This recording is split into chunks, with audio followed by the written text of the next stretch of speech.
అందరికీ hi guys. ఈ వీడియోలో మనం వచ్చేసరికి డిగ్రీ స్టూడెంట్స్‌కి అదేవిధంగా పాలిటెక్నిక్ స్టూడెంట్స్‌కి ఫీజు రింబర్స్‌మెంట్ గురించి అయితే డిస్కస్ చేసుకోబోతున్నాం. చాలామంది కూడా బ్రదర్ ఏపీలో డిగ్రీ వాళ్ళకి ఫీజు రింబర్స్‌మెంట్ అనేది వస్తుందా? రాదా? అనేసి చాలామంది అడుగుతున్నారు. దీనికి సంబంధించి మీకు ఫుల్ డీటెయిల్స్ ఈ వీడియోలో తెలియజేస్తాను. ఖచ్చితంగా వీడియోని ఎండ్ వరకు చూడండి. మీకు చాలా హెల్ప్ అయితే అవుతుంది. ఇక్కడ చూసుకోవచ్చు మనం ముందుగా ఈ యొక్క జ్ఞానభూమి వెబ్‌సైట్ ఓపెన్ చేసిన వెంటనే లేటెస్ట్ అప్డేట్స్ కింద post matric scholarship RTF, post matric scholarship MTF ఇవి మనకు అవైలబుల్గా ఉంటాయి కదా. సో దీని మీద జస్ట్ క్లిక్ చేస్తే మనకి ఈ విధంగా ఓపెన్ అవుతుంది. ఓకేనా. సో ఓపెన్ అయిన తర్వాత అబౌట్ స్కీమ్లో చూసుకున్నట్లయితే ఎవరెవరికి ఈ యొక్క స్కాలర్షిప్స్ అనేవి అందుతాయి.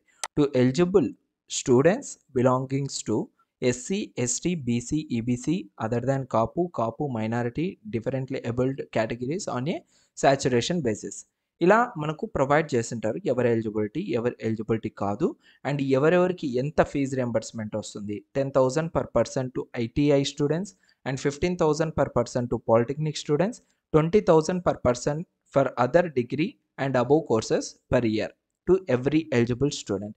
దీనికి ఎలిజిబిలిటీ కావాలి అంటే ఏంటి అనేది కూడా మనం చెక్ చేసుకోవాలి. ఇక్కడ హూ ఆర్ ఎలిజిబుల్ దాని మీద క్లిక్ చేయండి.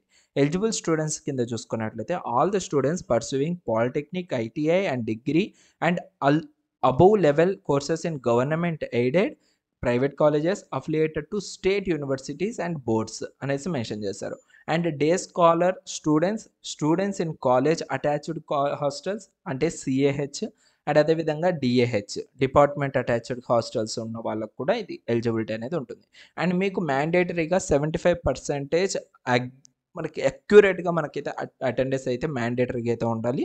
సో అప్పుడే మీకు ఫీజు రింబర్స్మెంట్ అనేది రిలీజ్ అవ్వడం జరుగుతుంది. ఇక్కడ ఎవరెవరి ఎలిజిబిలిటీ కాదు అంటే ఎవరైతే private universities and deemed universities, so correspondence కాలేజెస్లలో చదివే వాళ్ళు అండ్ డిస్టెన్స్ ఎడ్యుకేషన్ కోర్సెస్ తీసుకున్న వాళ్ళు అండ్ అండర్ మేనేజ్మెంట్ ఉన్న వాళ్ళు, స్పాట్ కోటాలో జాయిన్ అయిన వాళ్ళకి ఈ యొక్క ఫీజు రింబర్స్మెంట్ అనేది రాదనమాట. అండ్ దీంతో పాటు ముఖ్యంగా ఇన్కమ్ ఎలిజిబిలిటీ అనమాట. సో ఇది చాలా మ్యాండేటరీ. మీ అందరికి కూడా ఇన్కమ్ సర్టిఫికేట్లో బిలో 2.5 lakh పర్ యానం ఉంటేనే మనకు ఈ యొక్క ఎలిజిబిలిటీ అనేది రావడం జరుగుతుంది. బిలో అయినా ఉండొచ్చు, లేదంటే 2.5 lakh అయినా ఉండొచ్చు. Equals to 2.5 lakh. దానికన్నా ₹1 ఎక్కువైనా కూడా మీరైతే అన్ఎలిజిబిలిటీ కిందకైతే రావడం జరుగుతుంది. ఓకేనా. సో ఇది ఎలా అప్లై చేయాలి అంటే జస్ట్ ఇక్కడ మీరు వెబ్సైట్ ఓపెన్ చేసి హౌ టు అప్లై దాని మీద క్లిక్ చేశారంటే ఈ విధంగా మీకు ఫ్రెష్ అప్లికేషన్స్ అనేవి ఉంటాయి. ఓకేనా. సో ఇక్కడ రెన్యువల్ అప్లికేషన్స్ అనేవి కూడా ఉంటాయి. మ్యాక్సిమం మీరు జాయిన్ అయినట్లయితే మీ కాలేజ్ వాళ్ళు దీన్ని ఆల్రెడీ ఫిలప్ చేసింటారు మీ దగ్గర నుంచి తీసుకొని. ఇన్ కేస్ అది కానీ లేదు అంటే మీకు ఇక్కడే click here to download JSAF form అనేది ఉంటుంది. దీని మీద క్లిక్ చేశారంటే ఈ ఫామ్ అయితే ఓపెన్ అవుతుంది. ఈ ఫామ్ ఓపెన్ అయిన తర్వాత ఈ డీటెయిల్స్ అన్నీ కూడా ఎంటర్ చేయండి. మ్యాక్సిమం మీ కాలేజ్ వాళ్ళు ఇది ఫిలప్ అయితే చేసింటారు. ఇన్ కేస్ అలా చేయనప్పుడు మీరు ఖచ్చితంగా మీ కాలేజ్ వాళ్ళని అడగండి. సో అప్పుడే మీరైతే ఇది ఫిల్ చేసుకునేదానికి అవకాశం ఉంటుంది.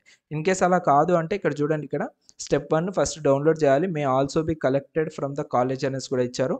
And second step fill in the JS form and submit the signed copy of the same to the college principal. Okay. So మీకు ఆల్రెడీ ఈ స్కాలర్షిప్ ఫామ్స్ అనేవి కాలేజ్లో ఇచ్చింటారు. ఫిలప్ చేసి మళ్ళీ కాలేజ్కి ఇచ్చేస్తే వాళ్ళే మీకు డైరెక్ట్గా ఇది అప్లోడ్ అయితే చేయడం జరుగుతుంది. ఏది ఇక్కడ వీళ్ళ యొక్క వెబ్సైట్లో అనమాట. ఓకేనా. సో ఈ విధంగా ప్రాసెస్ అనేది ఉంటుంది.